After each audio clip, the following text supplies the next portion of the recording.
welcome to the Ron's podcast. I am the Ron. This would be episode 14, and hopefully this time I won't accidentally hit the stop button after I've gone like 6 minutes in and have to start all over. That's just me. But grab yourself a cup of coffee, find yourself a comfy seat, and let's chat because today we are diving into the world of Facebook. And oh no, I just hear me in buttons, man. I don't know what the deal is, but I pushed a button and I got rid of the post. Did anybody ever have that where they just malfunction the whole day? Like no matter what they do, their body is just on strike and you're malfunctioning. That would be me right now. When I got home from work and I happened to look on my phone, and this post from Autism Awareness page on Facebook, it popped up, and I looked at that, and I'm like, that's a good idea for a subject for a podcast, particularly because it's about butter noodles. It says, for autism, butter noodles equals safe. And I am going to read their post. And they also have a lot of other posts on here about other foods too, about being safe foods. But this does a really good job of explaining why we call these things safe food, why they are safe for us. And I know I touched on that at one other time about cereal being my safe food, and I didn't really explain it as well as this post will. So here we go. Buttered noodles aren't a phase. They aren't a habit to break, and they aren't something to be fixed. For many autistic people, foods like this are safe. Safe means predictable. Safe means familiar textures. Safe means no surprises when the world already feels overwhelming. Eating isn't just about nutrition. It's about regulation. It's about trust. It's about feeling calm enough to take the next bite. So when someone chooses butter noodles again, they are not being difficult. They are choosing comfort in a world that often asks too much. Safety comes first. Food can grow later. And part of the reason why I wanted to touch on this is because there are a lot of children who go through this where they have a safe food and they will not eat anything else. And I want parents and people who are dealing with children or caregivers and stuff like this to understand that it is not about them being spoiled. It's not about them being demanding of what they want. It's not about that. It's like it says, not about a habit that it has to be broken.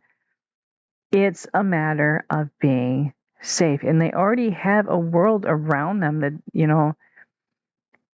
being autistic, you're already walking in a neurotypical world where you feel like, I'm just going to use this imagery, you already feel like an alien walking around in this world where you're expected to know all the customs and all the language and all the whatever of all the other people around you, and you don't understand it because you're from an entirely different world. And you already have that stress on you from trying to navigate this world that you're in. And food then becomes a friend. It becomes a safe place.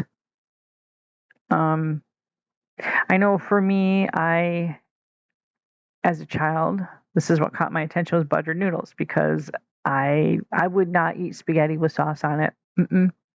Nope. Not until I became an adult did I start eating spaghetti with sauce on it. But then it would have to be just plain sauce with no meat or anything on it, just sauce. Since I've met my husband, since we've been together 20 years plus years, it took me many, many years into our marriage before I would eat sauce with meat. But now I put all sorts of meat in it and stuff. So it's been a gradual thing. I've gradually become, that's gradually become my safe food. But as a child, it was most definitely butter noodles. um, and cereal. And cereal to this day is still my safe food. If, I mean, if I feel like I'm stressed or I'm overwhelmed or just not feeling right, I'm just feeling off, and the world is just too much for me. And I look at my pantry and I'm looking for food to eat. Just nothing feels safe. I'm looking for safe and comfort, and but yet that box of cereal up on that top shelf I reach for because it is safe. I like the texture. I like the sometimes I like the fact that it's liquidy, cereal with your milk, so you got your food and you got your liquid and stuff. Um, but it's like a warm, even though cereal's cold, it's like a warm hug, kind of. It's hard to explain. And it is just, it makes the world better. I don't know how else to explain it. And like for kids, it's just, it's an immense amount of help for them. And to have a parent or a caregiver get on them because, well, that's all you ever eat. You need to eat something better. You need, and then to get on them or ground them because they're not eating, what we think they should be eating. Um, it puts even more stress on them. Now, I am not advocating that, you let them only eat these things forever and ever. I am advocating that, let them have that, but encourage them, have like something on the side. Encourage them to give it a try. Have that other thing available for them. And what I mean by other thing is like a healthy option, like maybe some veggies of some sort, or some fruit, some cheese, something maybe with a little bit of protein, maybe some nuts or something. Just anything else that you can add alongside of it that maybe they would be interested in eating or get them interested in eating that would be healthy, um, is always a good idea. But I would suggest that if your child is eating this food, the same food over and over and over again, and they are starting to look like um, it's starting to impact their health, I would talk to a doctor about that, um, just to get a little bit of help. I do know that my youngest child, he did have some eating issues, and one of his teacher, well, his Head Start teacher, used to encourage him just to stick his tongue on the foods that he didn't want to eat. She would just have him, you don't have to eat it. Just put your tongue on there. Just give it a taste. Just your tongue. And he did that. And the other kids, cheered him on and stuff like that. And it was a big help. But yeah. So safe foods for us is a real big deal. It is a lifelong deal. Um, because we will always seek out that warm, comforting friends. Now, this is not just a neurodivergent thing because neurotypicals do the same thing as well, at times.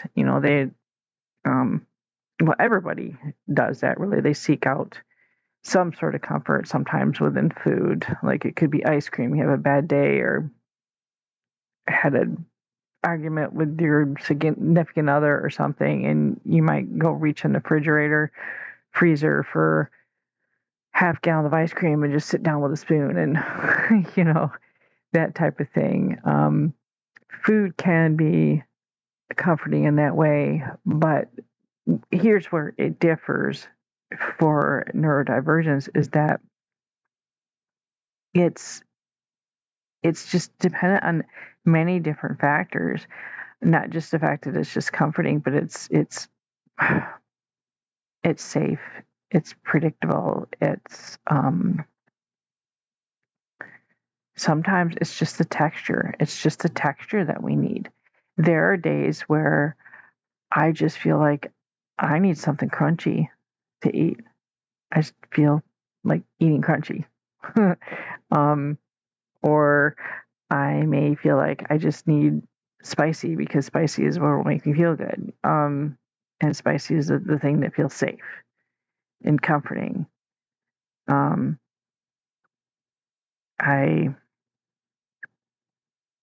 If I go to a restaurant, I will not order anything like that. I'm not like, let me explain it this way. Usually when I go to a restaurant, I order the same thing, depending on the restaurant, same thing at each different restaurant. Um, Very rarely will I order something new and interesting off the menu unless I am in that type of mood that day where I'm feeling like really good. I'm walking in the world rightly. I don't know how else to explain that. And something might just catch my eye and I might actually try something new. I did that the other day and actually found something really new, really good. But normally I go to the safe thing because it's predictable for me. It's I know what the texture is going to be like. I know what it's going to taste like. I know that it's going to be safe. Like if I get like a certain kind of texture, I won't eat it. I won't. I can't. It's just wrong. um, and but if I find something, sometimes, very rarely, will I order something different off the menu. But and I generally only go to the same restaurants. I have a hard time going to new restaurants because I don't know what's going to be there. Now, I will say when I visited my daughter, I stayed with her for a month, and that was an interesting thing for me as far as food goes because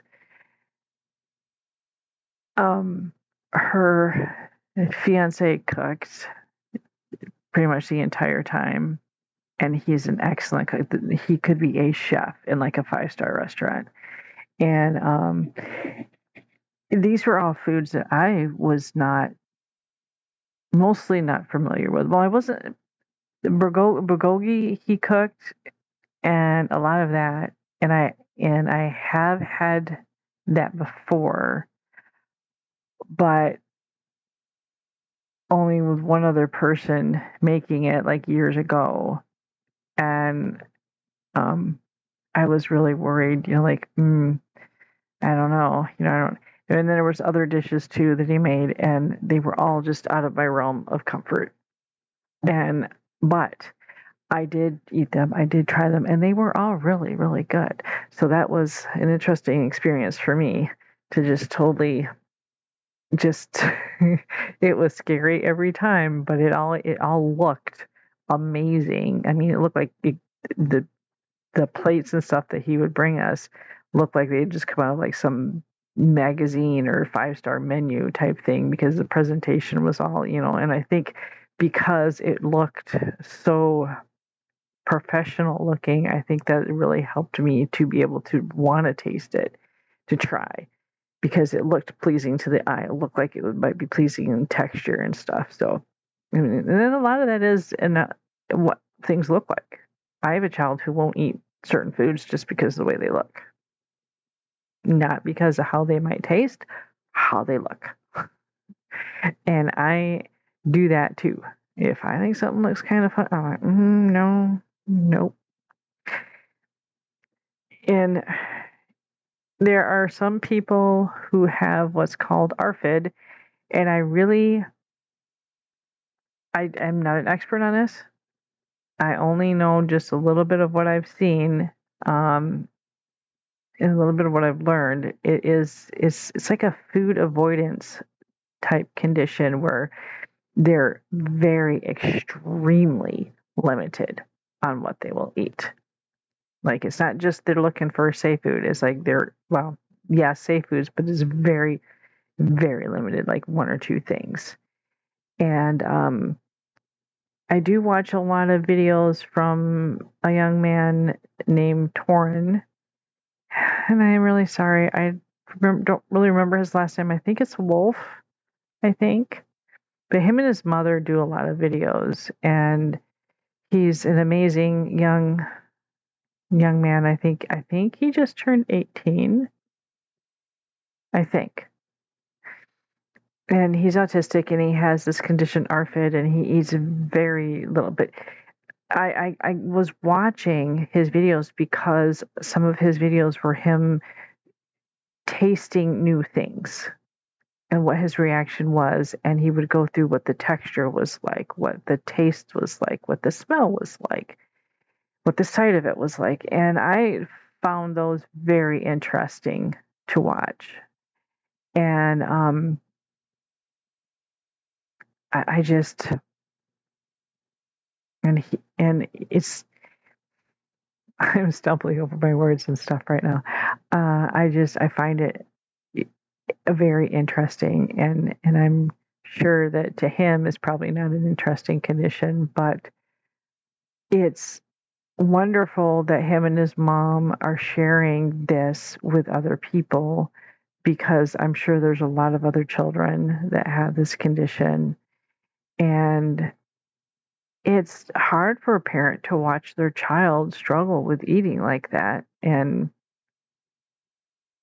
it's not a matter of him being like, well, I just don't want to eat it, and it's a condition where it's he can't, or he tries, and he has succeeded in finding new safe foods and stuff that he could add to his thing that he would eat. And but there's a lot that he doesn't. But I really enjoy watching them.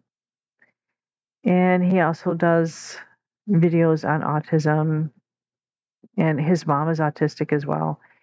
And it's just they're really, if you ever get a chance, go on Facebook and look it up. Torin, I think his last name is Wolf. But I'm sure you could find him just putting Torin down. Toren. Very, very good. Very good. It's very informational too. But I'm rambling again. I also wanted to let everyone know, if you've noticed the intro, I have a intro now. And I did, in fact, get myself an editing software program, cheap.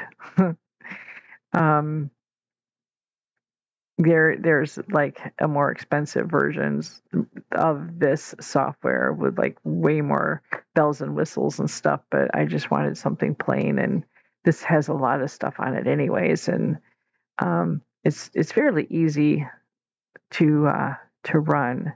So and I already did some cuts and stuff on what I was talking, and I took some things out and polished it up a little bit. So I'm hoping everyone will enjoy that. And also in the future, at some point, I am going to start doing video podcasts. I'm not exactly sure how I go about doing that, but as I learn, I will find out.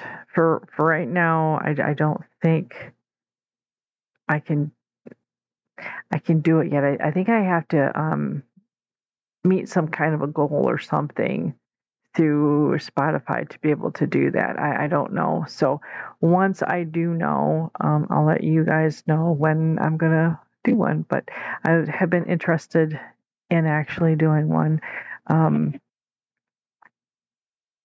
So that'll be fun. And in the future, please look for guests. I still have not worked up the courage to ask for a guest, but I will be.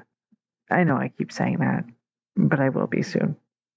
Um, so I very much appreciate everyone stopping by for a chat. Shout out to my followers. I am so glad that you are still sticking with me. Um, Give me time and it'll be vastly improving soon. So thank you all for stopping by and have a blessed day. And remember, you matter very much. More later. Bye.